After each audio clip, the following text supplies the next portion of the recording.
I want to welcome everyone to session number 20 of the What's New, What's Next conference.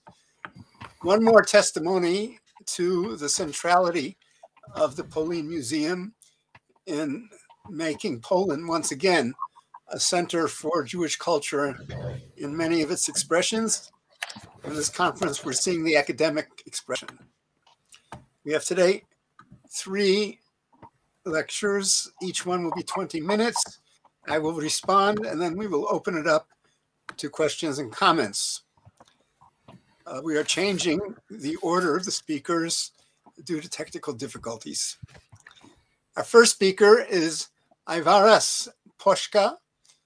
He is a PhD student at the Lithuanian Institute of History, specializing in legal and social aspects of Jewish history in Central and Eastern Europe during the late medieval and early modern periods. He is a member of the International Interdisciplinary Research Group on the economic infrastructure and activities on the borderlands between the Grand Duchy of Lithuania and Prussia. Aivaras, please.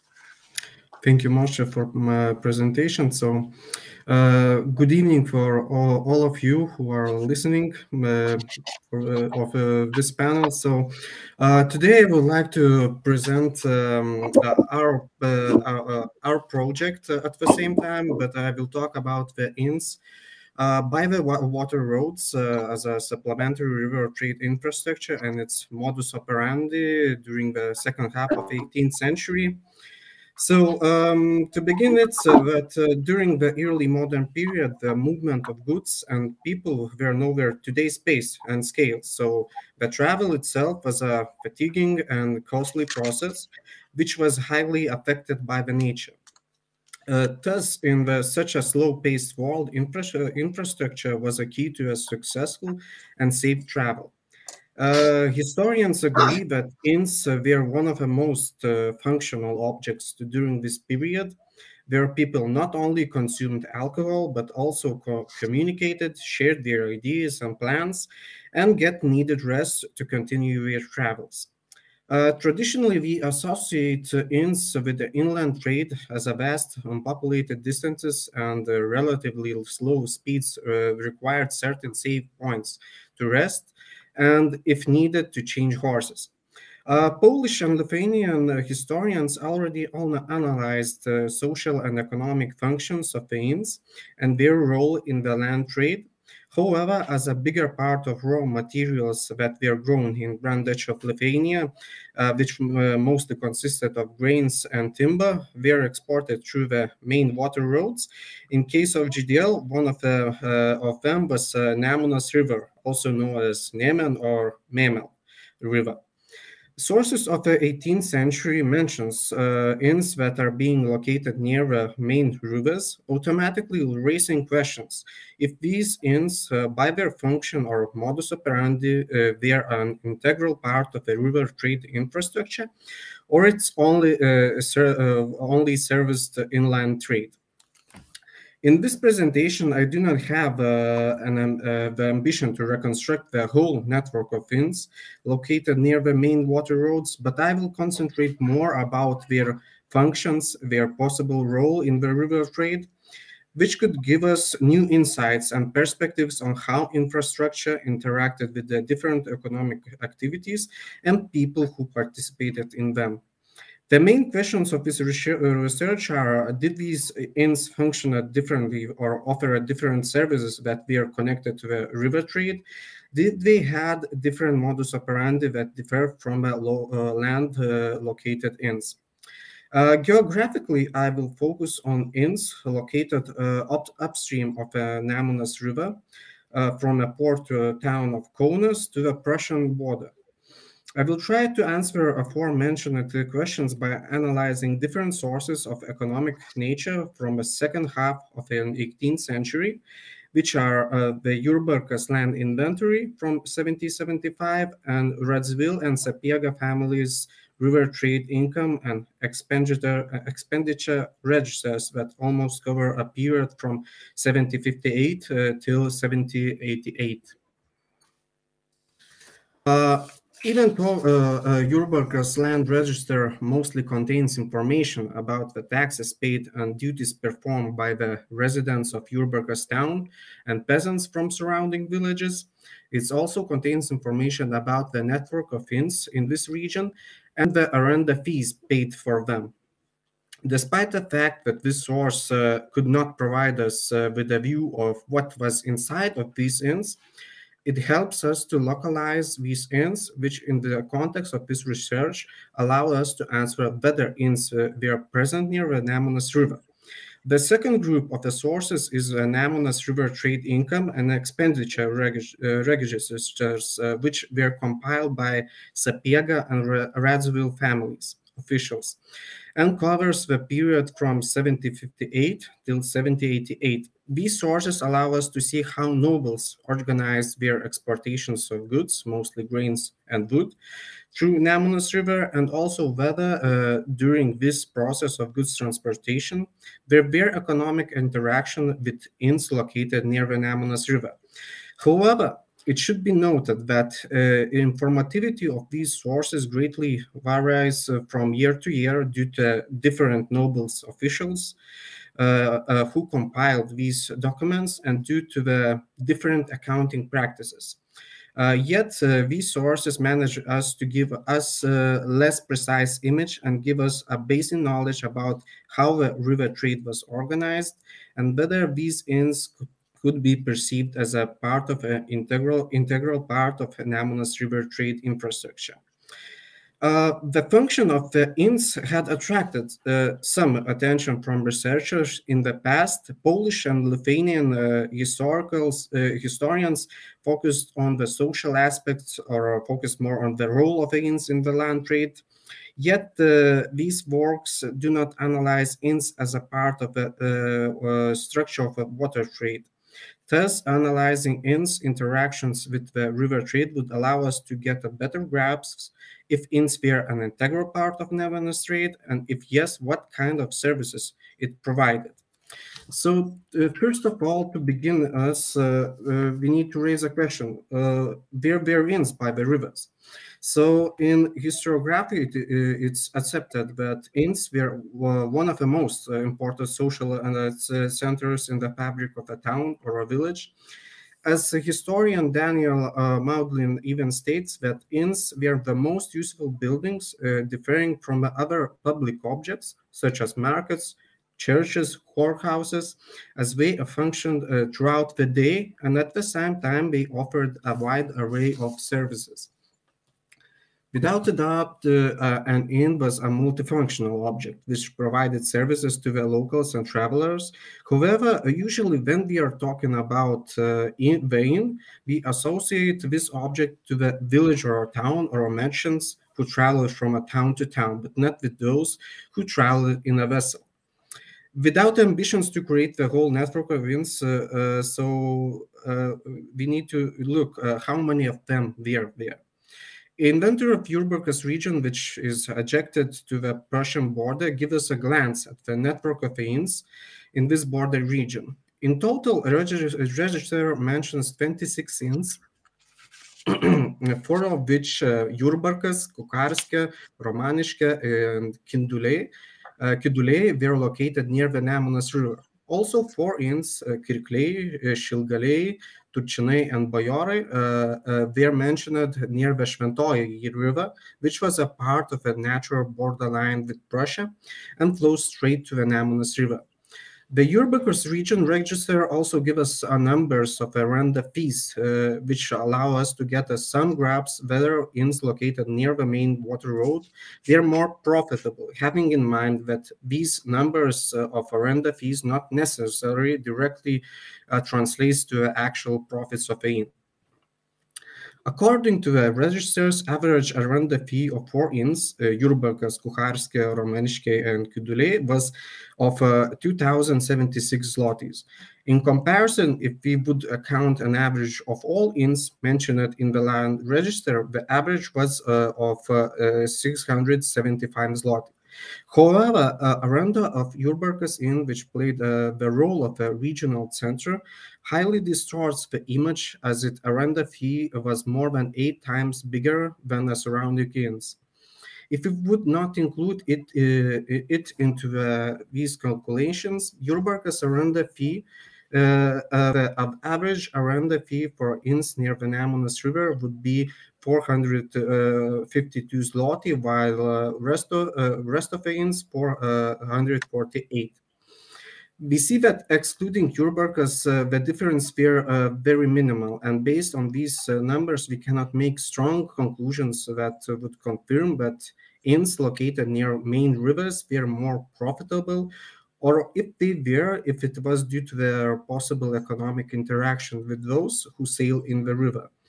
Many factors need to be taken into consideration, such as inns area of service, the effect of inland trade routes, different small towns populations, etc., etc. But it is worth noting that those 3 inns near the Ammonous River were located in very scarcely populated areas, but thus it is safe to say that their main sources of income most probably had not been from the local population. In the second half of the 18th century, the Grand Duchy of Lithuania, till the dissolution of the Commonwealth, remained one of the biggest exporters of raw goods. Exportation required adequate infrastructure, which would allow to organize the shipment of goods through the main rivers, reaching the Baltic ports, mainly Prussian towns and Riga. To make the water trade more efficient in the 70s, 60s, and 70s, 80s, Lithuanian Treasury Commission made various efforts and organized the Ammonous River Cleansing Project, which aimed to remove obstacles in the rivers as well as to deepen the riverbed. Registers of Ammonous cleansing from 1767 gives us information about the precise presence of inns near the Ammonous River outside the Jurgita's region, which was on the GDL border with Prussia. The Ammonous cleansing registers, as mentions 2 cases, when few materials required for cleansing of an Ammonous River, mostly ropes, iron, and horses, were bought from inns of Šilina and Vilkija, which are located in the small towns east from Kaunas. At the same time, in these sources, Jews were mentioned as the main providers of the needed materials and resources in this project. At the same time, the same Grand Duchy of Lithuania Treasury Commission reorganized the structure of territorial division of GDL customs. As a result of these various initiatives, inns as an important part of the travel infrastructure were also mentioned. The Jurgita's customs register show us that inns sometimes housed customs offices. In this case, Inn of Kukarske, which is located near Jurgita's, just on the other shore of the Ammonous River, housed a customs office. It is safe to say that inns were present near the rivers. The next question is whether they in some way or another interacted in the river trade process. If the land registers could not tell us much about the functions of the inns and only can help us to localize and confirm the presence of the inns, I'm sorry, slides just moved back.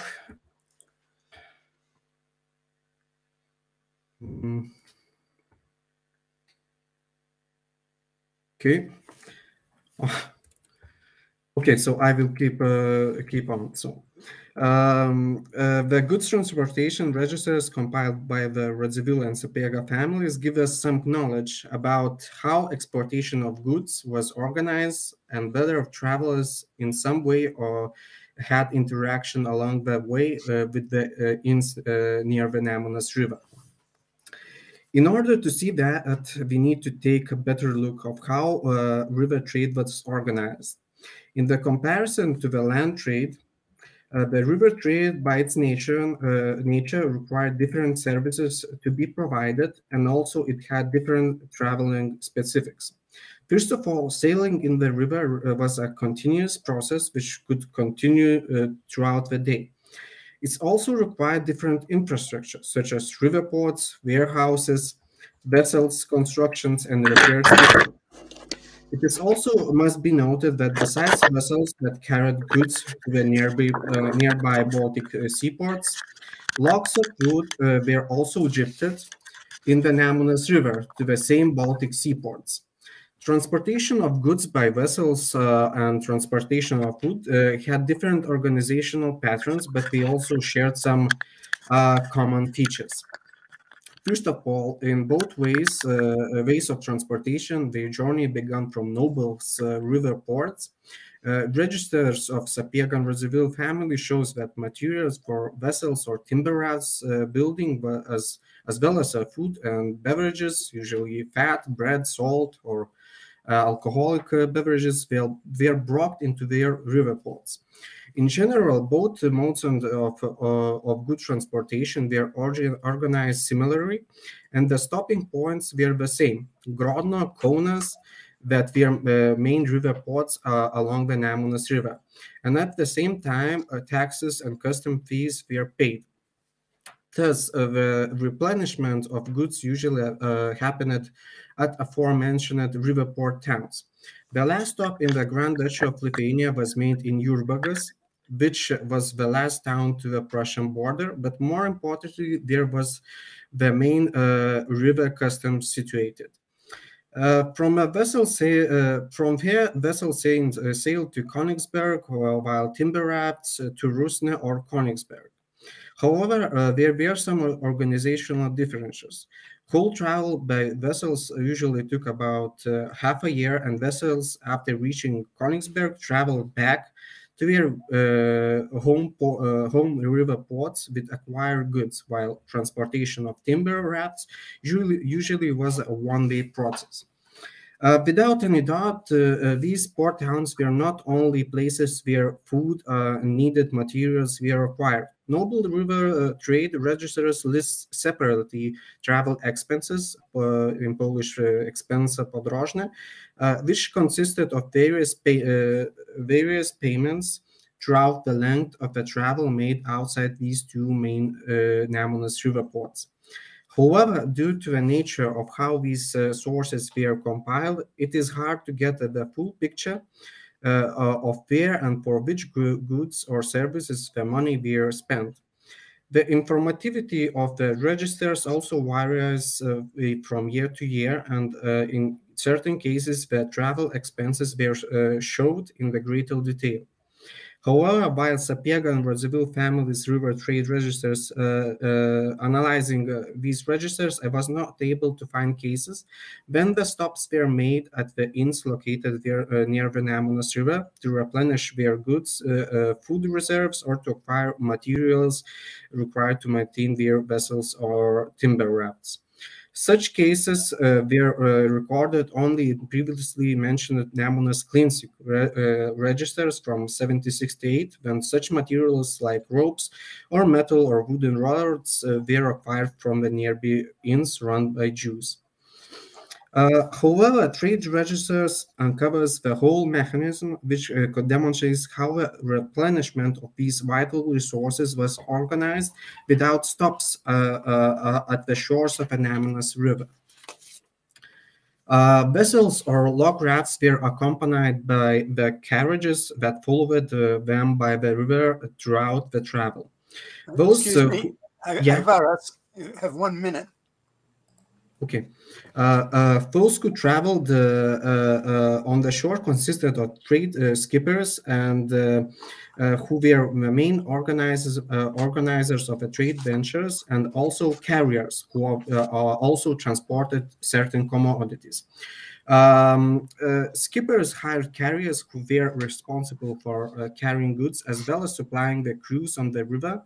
According to these sources, carriers were often hired to cover certain distances, for example, from Kaunas to Jurbarkas and so on. As a trade register show, carriers were often responsible not only for the transportation, but also by supplying vessels and skippers with the needed goods, which usually were food products such as bread, fat, and alcoholic beverages. So they were all often responsible for acquirement of these goods and to transporting such materials such as grain to the nearby inns and carrying letters to the post offices. So, excuse me, Aivaras, to be fair to the other speakers, you have to conclude now. Okay. So to conclude, the sources from the second half of 18th century show us that inns near the main water trade artery in the Ammonous River, they are present not only in the towns but also in scarcely populated areas. Nobles organizing the exportation of goods throughout the Ammonous River mostly relied on resources gathered in their latifundian or acquired in the river ports of Grodno and Kaunas and Jurgita without making additional stops. However, a closer analysis of the sources unveiled that there was an alternative model of supplying the crews by those who followed them on the land. Skippers who were responsible for the organization of this process hired carriers who not only transported goods, but also supplied the crews with food, grain, food, and alcoholic beverages. So it is possible to say that the travel expenses which were listed at the registers mostly consisted of expenses of carriers acquired goods on the road, and these expenses were this money was spent on the inns that were located near these roads, river roads. So thank you for your attention. So I'm very sorry that I was unable to read my presentation in time. So thank you. Okay, thank you very much. Our next speakers are Jurgita Verbickienė and Alberto Giordano. Jurgita Verbickienė is professor in the Faculty of History at Vilnius University, heading the Research Center for the History of East European Jews. Her research focuses on the socio-economic and demographic history of Jews in the Grand Duchy of Lithuania. She is a co-editor of the new History of Jews in Lithuania from the Middle Ages to the 1990s, published by Brill. Professor Verbickienė's current international interdisciplinary project relates to the economic infrastructure and activities on the borderlands between the Grand Duchy of Lithuania and Prussia. Thank you very much. Yeah, let me just introduce Alberto also, because he's not going to be speaking. Alberto Giordano, the co-author of this paper, is a professor in the Department of Geography at Texas State University. He has served as the president of the University Consortium for Geographic Information Sciences and was a Fulbright specialist in the Department of History at Vilnius University in Lithuania. Professor Giordano is a founding member of the Holocaust Geographies Collaborative, which brings geographical approaches, methods, and perspectives to the study of the Holocaust and other genocides. He has received many grants supporting his research on the geography of the Holocaust and co-authored several books on the geography of the Holocaust in Italy and Budapest and on the Armenian genocide. He is also involved in projects related to the application of GIS methods to forensic anthropology, most recently concerning migrant deaths at the US-Mexico border. Please, Jurgita. Thank you, Moshe, for the presenting both of us with Alberto, and many sorry that I changed the program of the session concerning the technicalities. And good afternoon and good morning, colleagues. I would like to present a paper, as Moshe told, in co-authored with Professor Alberto Giordano. It was prepared in the context of the newly founded project infrastructure of a Grand Duchy of Lithuania borderlands with Prussia, a study of the social environment and economic efficiency in the second half of the 18th century, supported by the Site Council of Lithuania to a period 2021 and 2024. Today's presentation marks the beginning of the work we have Embarked 1. Our objective today is to present some preliminary findings and to start to systematically plot on the ground the location of Jewish rented inns in Samogitia, with linking micro-historical data with their geography. I will not go into details about the project itself, but I will present some key points that are necessary to understanding the topic covered in the presentation. In the mid-18th century, the border with Prussia was one of the main foreign trade areas of the Grand Duchy of Lithuania. Along these borderlands, goods were moved by land and by water. Extensively trade, legal and illegal, took place, and infrastructures were set up. The reconstruction and mapping of this infrastructure network, including the social networks of the various actors involved in these activities, is one of the goals of the project. The project aims to analyze the economic model or models operating in the border area, as well as to try to determine at what distance from the border different local population engage in what forms of local activities. One type of activity commonly associated with the borderlands now and then is smuggling. In today's presentation, I will discuss one example of such activity, mapping the correlation between smuggling routes and the location of inns rented by Jews. That I want to stress is that illegal activities, just like legal forms of trade, have and need their own infrastructure. Such infrastructures are built in relation and to circumvent the infrastructures built by the state to protect its borders, including customs services. Smuggling infrastructures include not only roads, but also business conducted, its settlements along the border, including inns. By the way, as our study will show, in the border area, these elements of the infrastructure acquire functions that are less known in historiography. They lodge people, functions as custom posts, host guards, and sometimes they became part of the legal infrastructure that control the borderlands. They understand that Jewish rented inns are only part of a border network of inns, a number that is probably quite larger. On the other hand, these inns are owned by the nobility, and the Jews and or family, they are rented inns temporarily and don't have initiatives to establish an inn. However, in assessing the relationship between the Jewish rented inns network and the smuggling routes, in particular, several interrelated and seemingly pertinent questions can be asked. What influence the presence of an inn had on the emergence of smuggling routes? How important they are in the border context of the smuggling?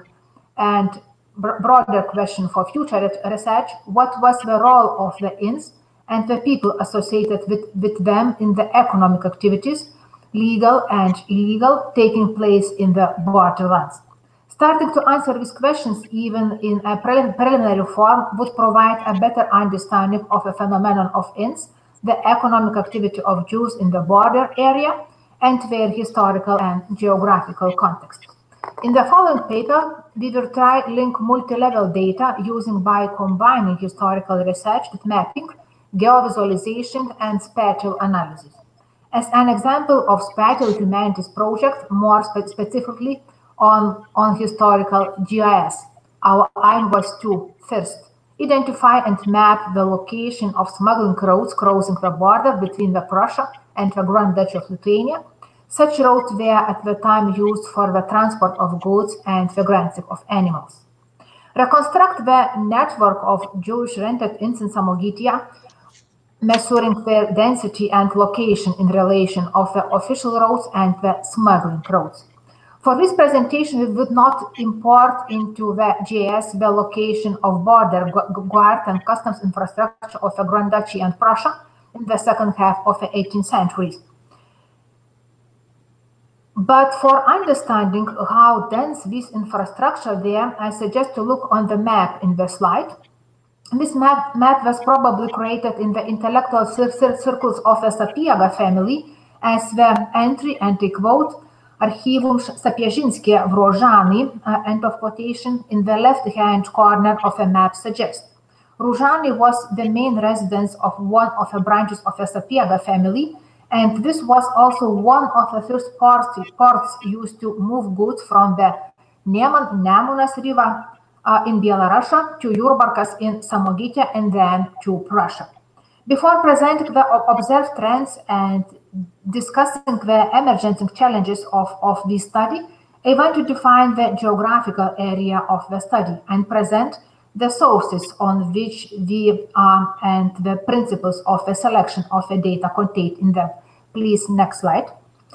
This research covered part of the a Grand Duchy and Prussia borderlands, including the Palanga and Virbalis customs offices, Komora, in the northern and central part of the border with Prussia.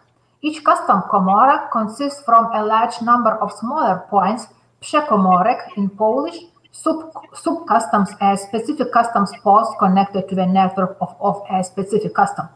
The customs services territory were located in the administrative unit of the Grand Duchy Samogitia, which was selected for the pilot study of localization of inns presented today. As it relates to administrative unit division of the Grand Duchy of Lithuania, the border runs through Samogitia and the part of the Troki Voivodstvo. This study reconstructs the entire border infrastructure as it was possible to find appropriate narrative sources suitable for the data extraction and mapping. We will discuss these sources shortly. Jews settled in Samogitia relatively late and on the large scale only from the beginning of the 18th century. And throughout this period, Jews lived in Samogitia small towns in quite large communities. From here, the members spread quite widely, not only in Samogitia, but also in other parts of the Judea. Radziwiłł Kėdainiai can be mentioned as an example. In addition to settling in other parts of Samogitia, Jews of this rather large community of over 2,000 members were living in the counties of Ukmergė, Vilkomiež, and Upita, and in the Vilnius voivodeship. Researchers looking into the dispersal of Jews in Samogitia have found that customs book indicates that in Samogitia, Jews first and foremost began to settle in the small towns of a border with Prussia. We can speculate that the flow of goods and the movement of people as well as smuggling opportunities in the border area made them more attractive to developers and early settlers. Here, we should add that for the same reasons, the owners of small towns and villages on the border may have had economic development has a strong initiative to the establishment of the inns of their estates. The sources we used to collect data on the border infrastructure, legal and illegal, are narrative manuscript. In 1788, the Treasury Commission of a Grand Duchy initiated a study of infrastructures that existed in the borderlands, including the evaluation of the work of the State Border Guard and the customs services. Please, next slide. This work was entrusted to a young by age but influential official of a Grand Duchy, son of Voyevoda. And next one, please. Slide. Please change it. No, come back, please. Thank you. This is Michał Klop Oginski, which was the main official in this work. And he is as well mostly known as very talented composer of several patriotic pieces of the music. He visited the infrastructure personally, communicated with the local officials, assessed and described each specific infrastructure in several aspects, their geographical location and distance from the border, the type of goods imported and exported across the border, the custom tools collected as specific custom posts. He also evaluated the work and financial accounting of officials and identified problems arising from the administration of the custom post. Smuggling routes, droga předmětná, including their location, they are also mentioned in the context of customs tools and border protection. Also examined there are such things, custom founds, missing horses, or insufficient number of border officers. I would like to point out that when official or legal routes were mentioned, they usually refer to major cities in the direction to Prussia or to Königsberg, Their smuggling routes are described in much more detail and with specific mention of villages and inns through which smuggling flows. For example, and I quote, the illegal road between Kuisi village and Pojuža village via inn called Pundalov, end of quotation. In truth, the smugglers using these roads and inns are indicated generally, local people or local peasants. But note that the Jews are not mentioned as a separate group involved in these illegal activities. Important to the methodological and interpretation of the data is the fact that due to the specific of the sources, we only work with the smuggling routes that they are known to state officials and thereby them identified. After decision of Oginski, smuggling routes had to be booked, framed off with wooden bombs, and new security posts were established, others were to strengthen control. So while the source suggests the situation before the sanctions had to restrict the movements of smuggling routes, whether they are identified during the visit of a border is difficult to say. Generally, it is no identified smuggling routes. The 1764 census of the Jews living in the Grand Duchy of Lithuania is one of the sources used to identify and map the locations of the inn rented by Jews. In the case of Samogita, the census is a comprehensive fixed household structure and the actual place of residence of Jewish households. When compiling the data from the census, please next slide, the information of the enumerators was used in the enumeration of communities, the member living in inns, karchma, were signed out. In households are sometimes counted integrated into a common list of community members. If a community is large and there are a lot of inns, they can be presented in a separate list. For example, Jurgita, Kėdainiai, and others. Also in this case, it is usually an inn to toponimo, a village or small town is added. There are few exceptions that do not significantly affect the overall results. Then the list of inns contains an entry with the toponymus next to the toponym and inn only, without adding specification karchma. Several such cases have been treated as an inn. The inn data did not include a large number of cases where the presence of a Jewish household in the villages was indicated by providing a toponym, but without specifying the nature of a settlement or activity. They are treated in the study as capturing Jewish life in the villages, but not in connection with the rent of the inn. In addition to the definition discussed, another pokontna karchma is used in the census to describe the nature of the object. List of inns whose described are also drawn up. So far, there is no one solution as to how such a description should be interpreted. May it be known, but in the same time, illegal inns. If we make analogy with researches of Pokontna Karchma based on the sources of 16th and 17th centuries, this combination of words could have a meaning of inns without the permission. So illegal, or inns that not to pay regular taxes, mostly chopove.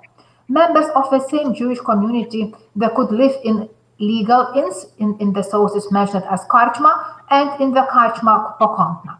We would like to draw attention to the several cases because it seems is now any specific trend in the proportion of inns and karchma pokontna. For example, and please next slide, Jews belonging to Grinkiški community lived and rented 16 inns and all of them their pokontne. Next slide. Jurbar community Jews work and live legal and illegal inns, and latter was enumerated in the separate list. The case of Kraji, please, the next slide, community, is interesting as well. Inns located around Kaltinėnai, the small town belonging to the administration of Kraji community, was legal. In other hand, inns located more around Kraji was of above-mentioned types. From the 19 inns, 9 described as pokontne.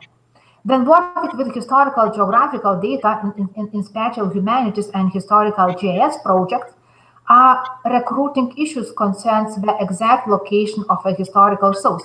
In the case of this project, the main issue was had to georeferences the location of the inn.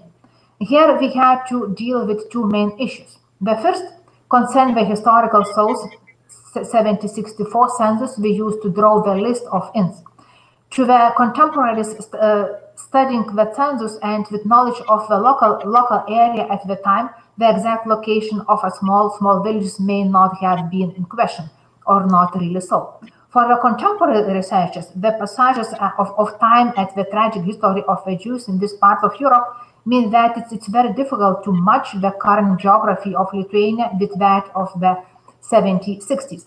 Related to this issue, but in a sense of the opposite end of a spectrum in the case, then there are not few, but too many plausible locations for the inn they are typing to map. This is case, for example, for the inn at Pakalniškiai, associated with the community of Jurgita. The problem is that there are at least 28 settlements named Pakalniškiai in contemporary Lithuania, including 17 just in Samogitia. For representation's sake, that we did in the cases was to choose the location for the inn that was closest to the community of reference. It is an educated guess, but one that we can defend. Returning to the first issue, we could not locate it presented as insurmountable problem at this time, as it's only fraught through a study and multiple sources that we can try and find the many missing inns. In the end, please next slide, we are able to determine the location of 169 of the 318 inns, originally located in 143 places. To further explore the patterns of location of inns in Samogitia, we can take a regional view rather than looking at individual villages. Kernel density analysis is a spatial, please the next slide. Kernel density analysis is a spatial analysis techniques that allows the researchers to map the phenomenon under study. In this case, the consideration of Jewish inns is more or less concentrated. In doing so, we are able to jump scale from the individual town or village to an aerial view and patterns. Slide shows the results of conducting kernel density analysis of the locations of the inns in the previous slide. The area of high density of inns is indicated in shades of color from the light orange to the red. As it's immediately apparent from the map, inns trend to concentrate in a few parts of Samogitia, and especially in the southern part of the region around Veraseni. In the northern part, the area between Plungė and Palanga, near the border with Prussia, is also one relatively high concentration. Excuse me, Jurgita, 2 minutes, please. 2 minutes. I will finish short. These patterns will be confirmed once we are able to locate more inns remains to be seen. But it is interesting to note that the borderlands register relatively few inns. There is an indication of undercounting of inns, especially illegal inns, or an indication that Jewish rented inns were generally more numerous in areas of Samogitia where smuggling was not important. We cannot know at this time. In the end, this is a work in progress. We started with previous researches, finding that shows that, for example, around Vilnius, but not in the city, the inns rented by Jews were often places of illegal economic activities with connection of the borderlands. As Michal Oginski notes, smuggling was rooted in the economical behavior of the inhabitants of the borderlands between the GDL and Prussia. The Jews, especially the inns arrenders, also involved in that. The maps and analysis just discussed seems to indicate that it's not the case, as just point out with an exception of the area near Palanga and Kretinga. Please, next slide. Their official roads to Memel and Klaipėda were located. While this was an area with roads, they are well patrolled and controlled by state security, and many customs points it was also on that area that Oginski's inspection reveals to contain several smuggling routes connecting several locations. The yellow dots on the map shows the places of smuggling routes. Located in the close proximity of Jewish rented inns, it is the red dots in the slide. Note that the red line in this detailed representation of the boundary. The network of scale security system around Jurgita's custom was very poor. It consisted of only a few points of guard and customs. In this region, there were only a few official roads, and priority was given to the transportation of goods via Ammonous River. Nevertheless, during this inspection, Oginski noted the presence of 7 illegal roads to Tilsit and two small towns in Prussia. Finally, please next. We have to stop. Yeah, Please finally. conclude. Yeah, conclude. Finally, thank you. Finally, slide 12. This maps the location of smuggling activities in the area of Virbalis in the southern part of Samogitia. Here the sources note the presence of several smuggling routes but not of Jewish rented inns. As already noted, there were use in the case or not remain to be seen, and only further mapping and more research was allowed to answer to these questions. Thank you. Thank you very much. Our next speaker is Shaul Stampfer, an emeritus professor of the Department of Jewish History of the Hebrew University. Professor Stampfer's research has focused mainly on education, the family, and demography in Jewish Eastern Europe. His book, The Lithuanian Yeshiva, has become a classic.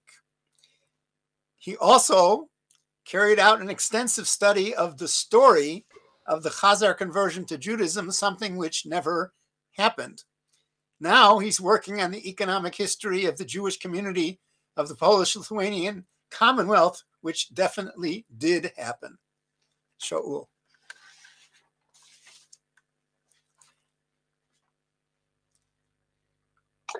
Yeah, thank you very much.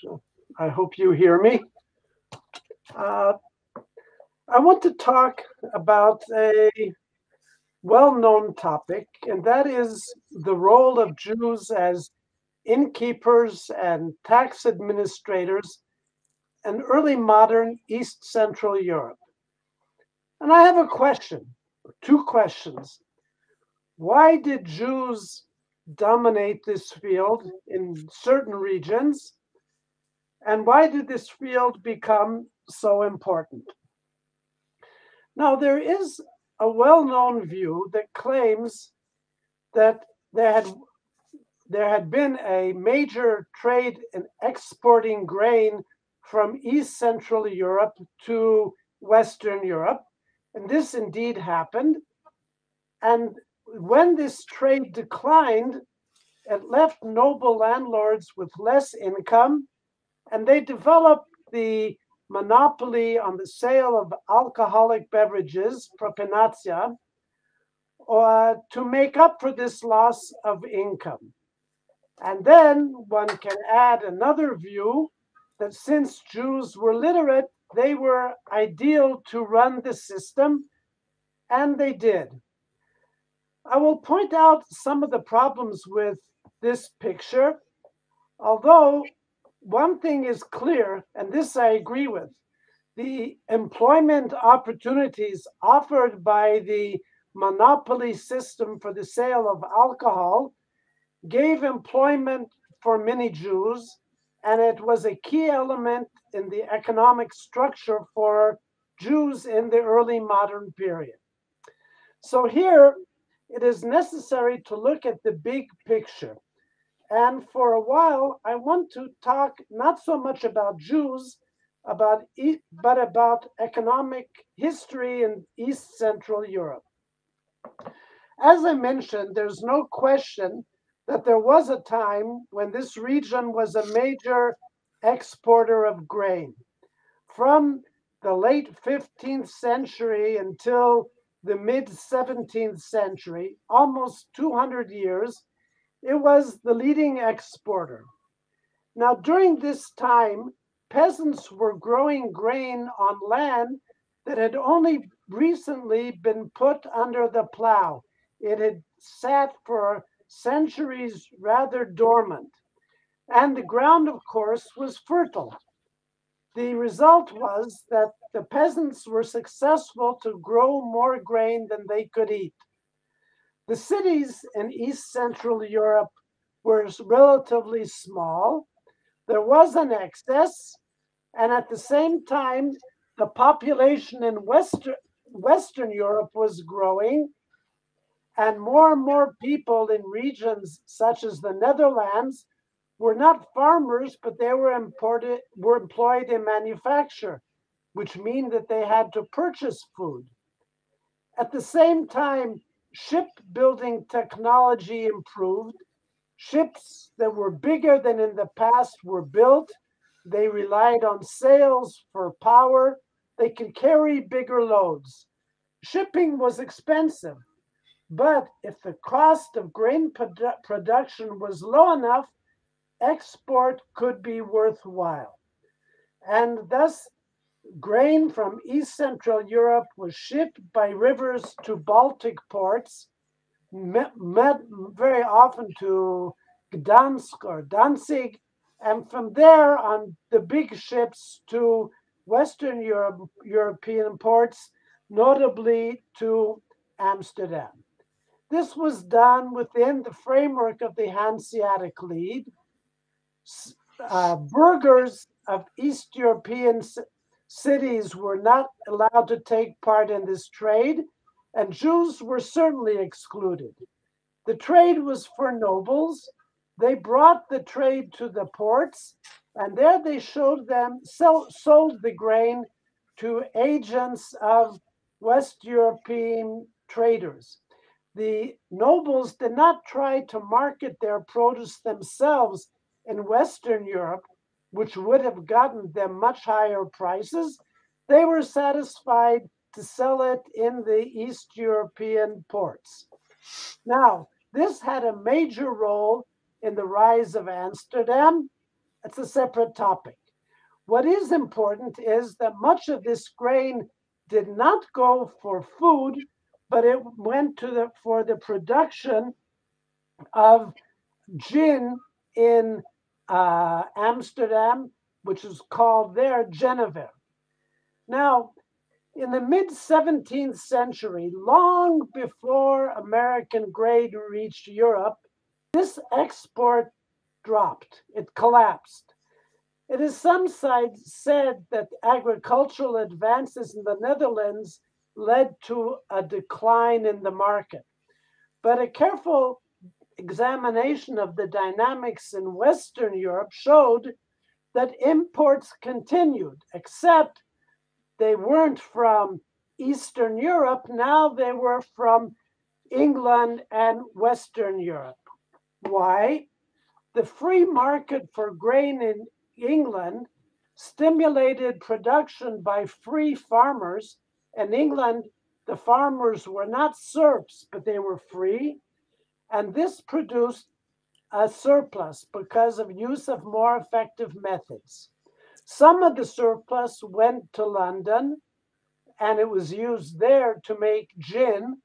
Anyone who has a gin and tonic knows what I'm talking about. And some was exported to the continent, to Amsterdam. The strong central government in England kept an eye on exports and supported them with subsidies. And of course, transportation costs from Britain to Amsterdam were much lower than from shipping through the North Sea. At the same time, the fertility of East European fields was declining. There were no more virgin forest lands to put under the plow. Serfdom was not efficient, and it's clear why grain exports from the East declined.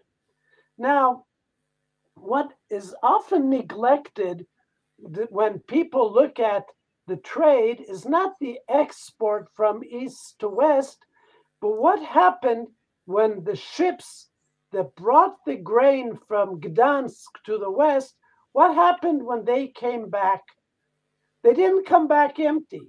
They brought loads with them, and basically they were being subsidized by the grain trade. What did they bring? First off, the main import to the east was salt. We know that salt was mined in Poland, near Krakow, but in the northern regions, the salt was imported from the west. And this, of course, cut into the income of the mines in Eastern Europe. In addition, herring was imported, wine, and massive amounts of textile goods. What was the effect? This had a very negative impact on the development of manufactured goods in East Central Europe. Cheap imports hindered the development of local production. There was no clear government policy to protect local producers. Customs were used just for the income, not to develop the economy. And therefore, the local economy in the long term did not develop manufacture. Now, at the same time, when there was a decline in exports, there was a rise in the sale of alcoholic beverages. Now, it is very easy to say, what happened? The nobles were looking for a new source of income. But it's not so simple. What were the traditional beverages in the region? The traditional beverages were made from honey and beer. They have low alcoholic levels and they are easy to brew at home and therefore difficult to control. However, in the 16th and especially the 17th centuries, the distillation of alcoholic beverages, vodka, gin, high alcohol level beverages, later whiskey, developed. For this, there was a need for new technology and copper tubing. But when this technology developed, the use or the sale of beer declined, and people all over Europe moved to the high alcohol beverages. Now, it's hard to imagine the nobles, even with good exports, would miss this opportunity to control the sale of vodka, the new product, to the peasants who were eager to drink this. Now, in Western Europe, there were no monopolies. It was a competitive business. It was a business that worked on scale and worked on individual initiative. Interestingly enough, Jews did not play a major role in this. Granted, in London, there were no large Jewish communities, but in Amsterdam, there were many Jews, but they were not involved in the sale of Genever. This was a business that was run and controlled by non-Jews. What about the literacy of Jews? It seems that when it was useful to learn how to read and how to write, people who may not have learned this in school learned it and were able to be quite effective. There was no need for Jews. So why then did Jews fill this role in Eastern Europe? Now, the nobles who wanted to control the monopoly had their interests. They wanted to rent out the monopoly, but for short periods of time, so that they could encourage competition for a high payment for the arenda or for leasing the monopoly. So they had short-term leases. They created, because it was their interest in stability, who wanted to rent an arenda with the instability, with the insecurity, and with the pressures. For the noble and the shlachta, running an inn or a tavern was unpleasant and not compatible for their status. For the burghers or city citizens, it was a step down in their status and meant leaving cities for villages and rural locations. This was not attractive. Serfs were not mobile. They were tied to the land. They did not have the legal status to be independent actors. The Jews were left. They had a history of involvement in tax collecting. They were mobile for lack of alternative. They were under pressure to find employment. There was no clear group to compete with Jews, and therefore, in many areas, Jews were the ideal group to take on this activity of renting monopolies. Here, I want to emphasize again why literacy was not important. For some people, education and literacy is magic. But in Jewish literacy was based on reading, to read the holy books. In the Cheder, or Jewish educational system, Jews did not learn how to write, and they certainly did not learn numeracy. They didn't learn arithmetic. They only learned how to read Torah. They did not learn practical skills. So, when necessary, they learned these skills. And the same way Jews could learn them, non-Jews could learn them. And indeed, there were areas in which the monopolies were run by non-Jews who could do arithmetic just as well as Jews. However, the fact that Jews did innkeeping and running taverns in many areas created a network or a supply chain that not only supplied peasants with drinks, but purchased from peasants goods which could be exported to the West. These were sold by Jewish innkeepers to Jewish wholesalers, and these wholesalers had a history of export and trade by land. They had been excluded from the grain trade, which relied on river trade to the ports, and these Jewish wholesalers traded to the West, but unlike the Jewish wholesalers went to the trade centers in the West and sold goods, and that they got maximum prices to producers in East Europe. So that the role of the Jews in innkeeping created the network which enabled Jewish involvement in land export and created the basis for much of the Jewish economic activity and provided also income for peasants. Where does this leave us? This leaves us with many topics that have to be explored. But one of them is that the political system of East Central Europe, which gave so many powers and rights and privileges to the nobility, worked against a strong central government and also worked against the development of a strong and innovative local economy. It kept the focus on agriculture. It gave opportunities to Jews who could fill in certain roles in the semi-feudal system, but it shows how many possibilities were missed.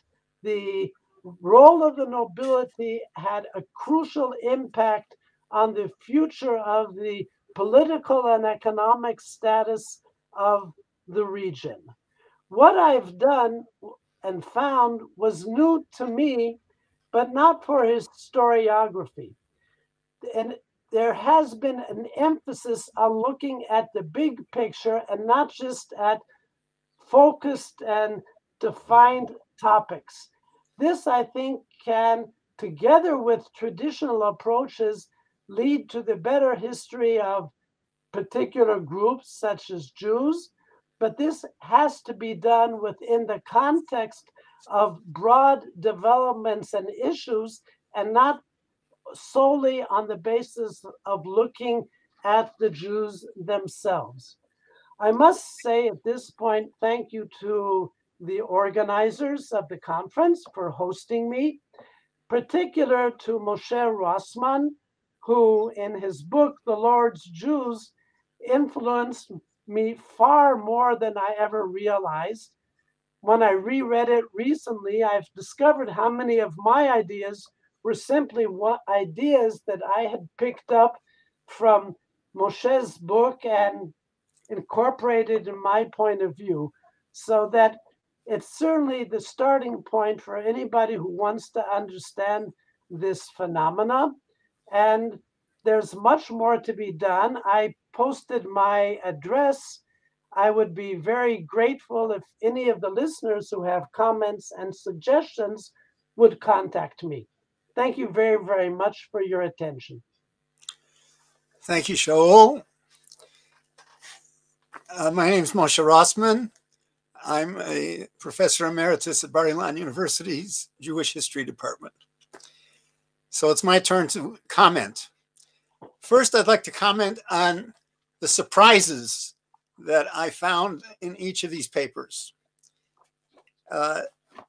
In Jurgita and Alberto's paper, I was very surprised to find that the stereotype that we know, at least from the 19th century, that it may not be that all Jews were smugglers, but we're pretty sure that most, if not all, smugglers were Jews. And from what you say, apparently Jews were not very involved in smuggling. So this was a surprise, if I understood you correctly. Another surprise, and then this relates to Shaul's talk, you also said, if I understood correctly, that Jews were not dominant in the renting of inns, that in the network of inns, Jews represented a relatively small group, or at least not the dominant group. So I'd like to know who else was renting the inns. In Aivaras' talk, I was surprised about the role of the shippers. This idea that there was a parallel caravan to the shipping fleets, the riverboat fleets going to the river. So on the banks of the river, there were caravans carrying their supplies. The question that I have was, how could this be practical? Were there roads all the way along the river that would allow this to happen? There must have been all kinds of obstacles. How did they coordinate between the people on the river and the people on the road? Also, you make the point that the river fleets didn't stop. But then you say that the caravan people on land along the way supplied them with their supplies. Well, they had to stop then to pick up the supplies. So which is it? But anyway, it was surprising that the shippers were not on the ships. The shippers were on the land. And I'd like to know what your sources are for this idea that the shippers were not on the ship. Not yet. Not yet. Yeah. And then Shaul's surprise that the grain trade stopped in the mid-17th century. Well, each of the other talks and also the book that you mentioned at the end discuss how there was a lively grain trade in the 18th century. That the main merchandise that was sent was grain and lumber, both of the talks that we heard and also the book that you mentioned. So could it be that there was a revival of trade in grain in the 18th century? I mean, how do we square these two things? And then also, it was interesting to compare Aivaras' talk and Shaul's talk. Both of you made a point of comparing the overland trade to the river trade, but in different ways. Aivaras talked about the conditions of the two trades, how it was much more difficult to travel over through the river, or it had its own difficulties as compared to the overland. Whereas Shaul makes the point that the overland trade, the sellers sold at high prices at the destination.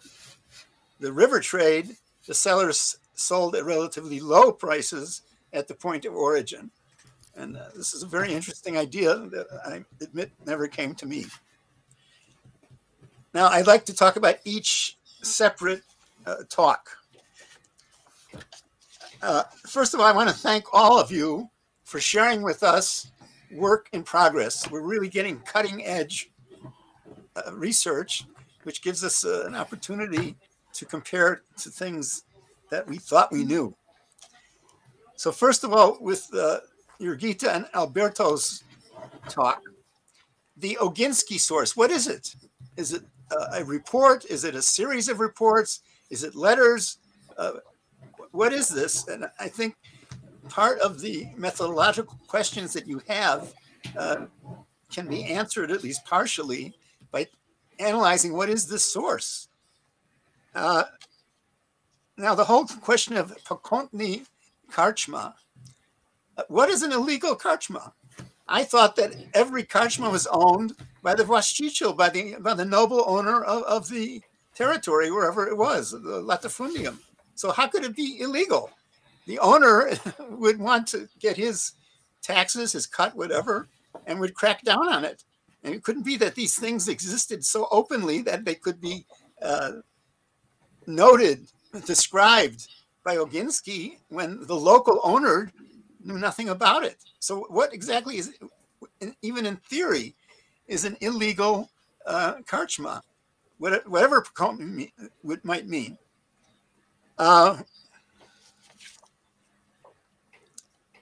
Also,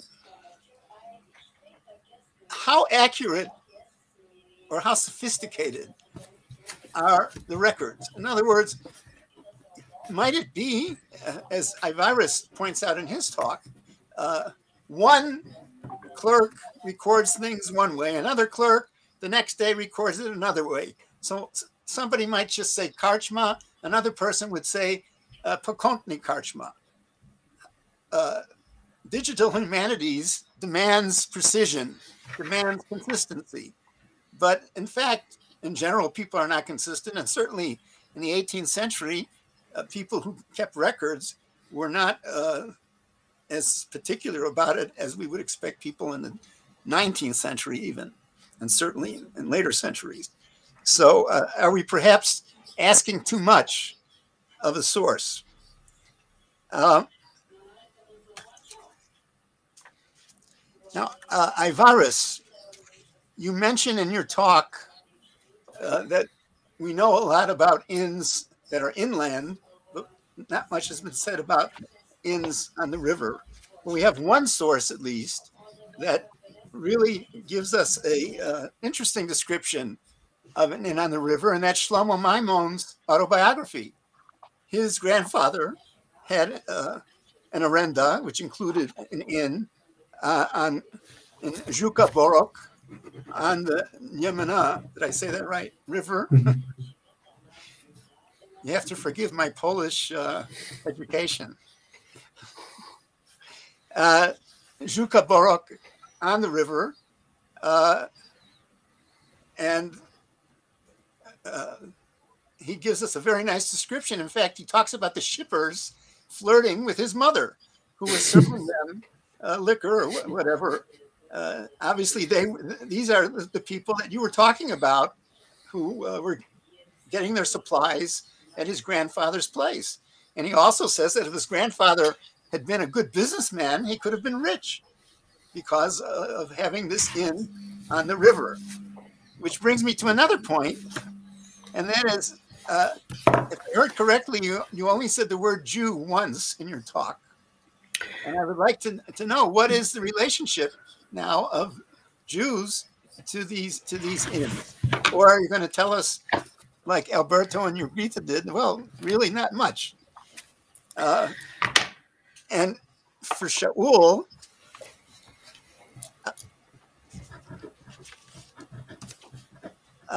so as I said already, Jurgita implied, as did Aivaras, that there was grain trade. She also implied that Jews did not lease the majority of the inns. So how does that square with your research? And also your point about literacy. You say what was necessary to know was known. Well, how? How did people go about knowing it? To say that the standard curriculum was to teach people how to read does not mean that people could not learn how to write in school. My impression is that some students, advanced students, were taught how to write. It's not true that no one was taught how to write. Somebody was teaching writing. But the more basic point is you have to answer the question, how did people learn these skills? You can't just say, well, they had to know it and somehow they learned it. And I would wager that the method of learning these skills would be different among different populations. Okay, before you answer what I brought up, I think it's time to open it up to questions from the people listening. So, Krzysztof, I don't know what the procedure is, how I get to look at the questions, but I'd like to present some of the questions, and then we'll let the speakers answer.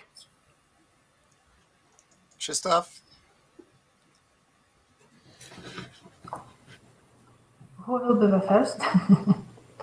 Okay, I don't see questions from the chat. Yeah, okay. I don't see any questions in the chat, really. Stage B chat, there are some questions. We have a question from Judith Kalik. What goods were smuggled from Samogitia, Prussia? May I answer maybe to this question? It was smuggling both sides. So we mostly work with the people from the Grand Duchy part, but from the documents we know about that it was the same initiatives from the Prussia part as well. And one thing was imported to Prussia, and one thing, of course, was exported in the smuggling way. Mostly, I can group these special items, special materials.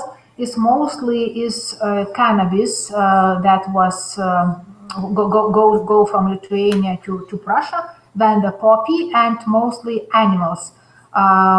It's animals, it's cows that can move by own, so it's a very specific thing. And what comes, the same people what bring from Prussia to Lithuania as separate goods. Mostly it is what it was mentioned today. It is salt, it is metals, and it is medicines. That is very specific group of smuggling items. Do we have a description of the smuggling business?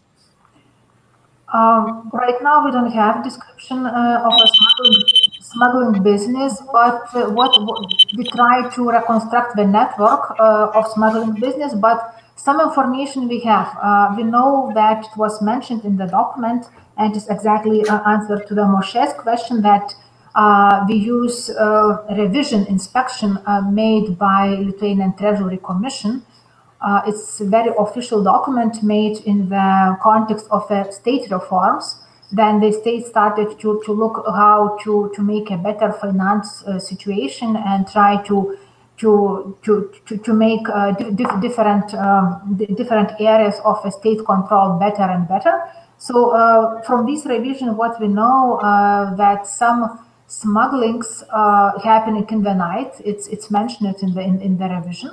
Then as well, it's mentioning that sometimes it's alone or sometimes it's a group of peasants.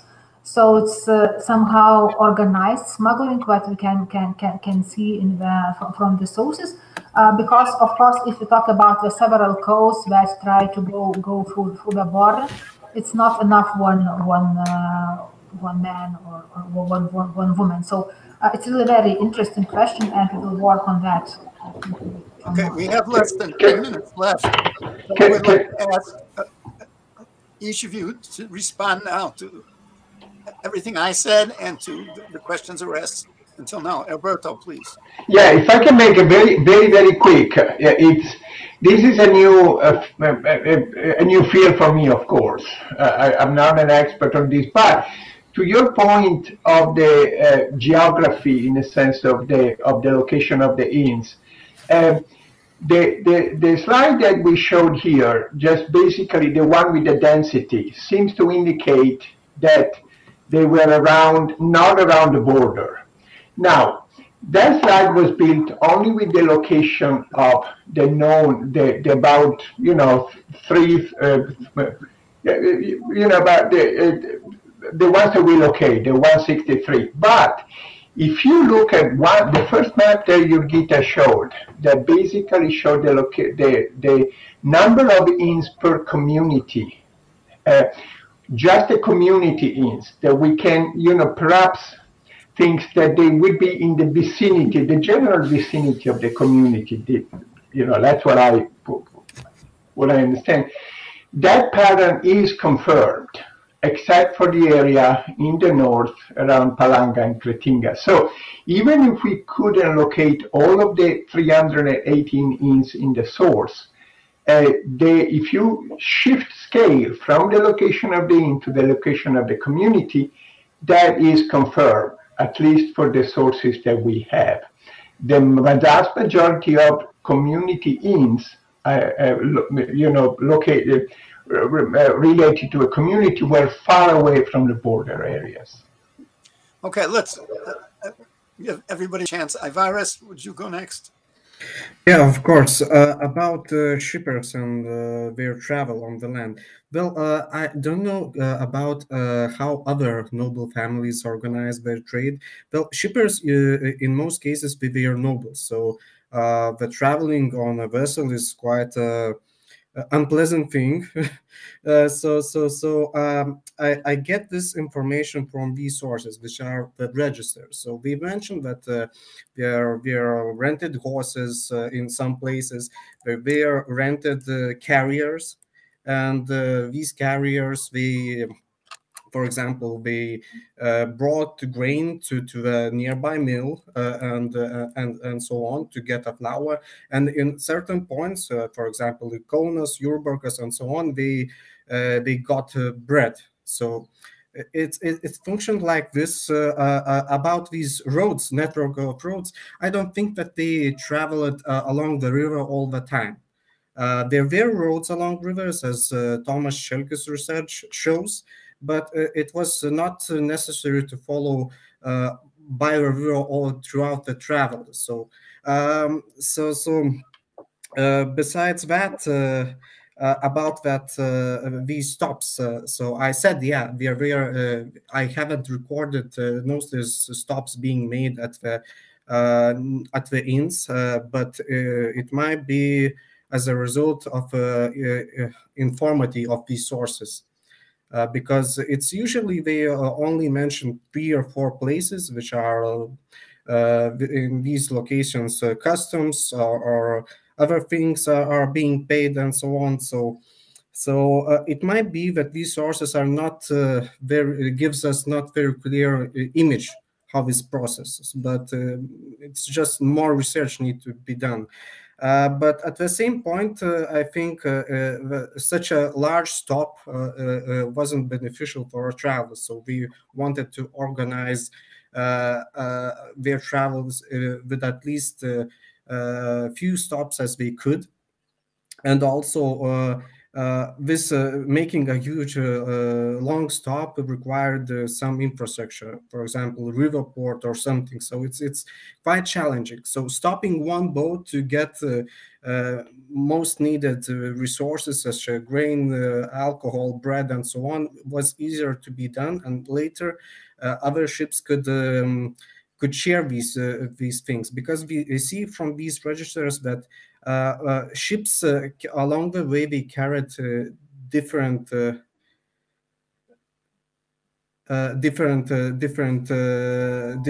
materials and goods. So I see you did colleagues' questions. Yeah, they pulled. Yeah, of course, they pulled boats against the stream. They're coming back from Königsberg and so on. So, but we also see that carriers and shippers followed them to Königsberg as well. So it's like a two-way road. Okay, Shaul. There are various topics that I have to address. One with regard to lack of dominance in innkeeping. There are many areas, right, like in Lithuania, as Jurgita and Alberto showed, there were many inns that were not run by Jews. In Muscovy or the Tsarist Russia, there were no Jews, but there were many inns. So it seems that the system worked quite well with non-Jews. So it isn't as if Jews had some affinity or had skills that others didn't have, but rather that they were more willing to go into an unpleasant field when others who had different options preferred those options. I would only add with regard to the literacy, something that we all know. How did I learn to work on a computer? I don't know, but I work on a computer. I read the instructions. I didn't understand a word. I asked my friends. My son helped me. These people learn skills without going to schools.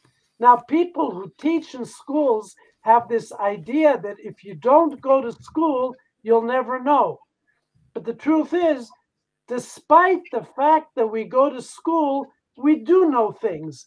But the things that are important, we don't really learn in school. So that I would not exaggerate. The anti-intellectual professor. Just to respond, be the devil's advocate to your first point, in the 1720s, when one of Elżbieta Sieniawska's administrators suggested to her leasing an arenda to a Christian, she said, be serious. You know that with a Christian, there'll be more arguments than money. Lease it out to a Jew. Okay, Jurgita, last word.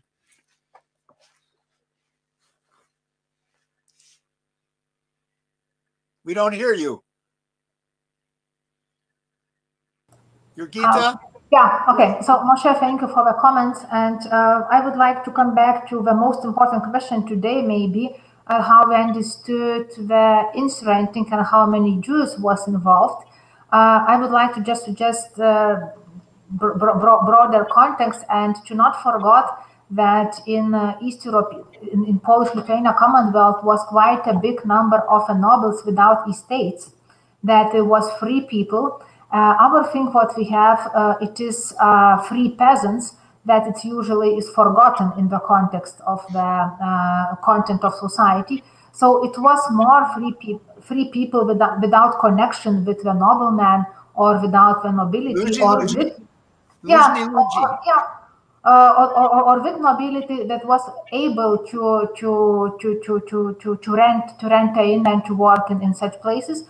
And I'm more addressed to the, for example, 16th century, when the Samogitian nobles make corporation against the Jews to rent customs on the borderland. So such noble activity was maybe not allowed, but sometimes it was only one possibility for people to earn the money. So it's really a very, very interesting point.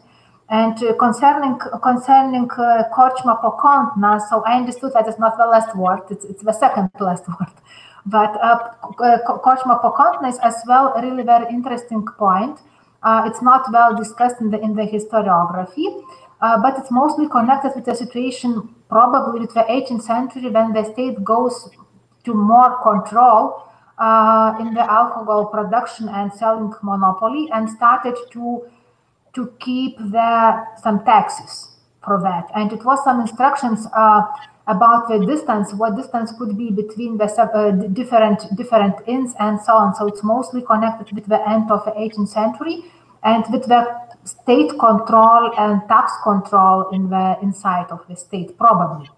Okay. Well, our time is up. I'd like to thank all the speakers, thank the organizers, thank the museum, and thank all of you for tuning in.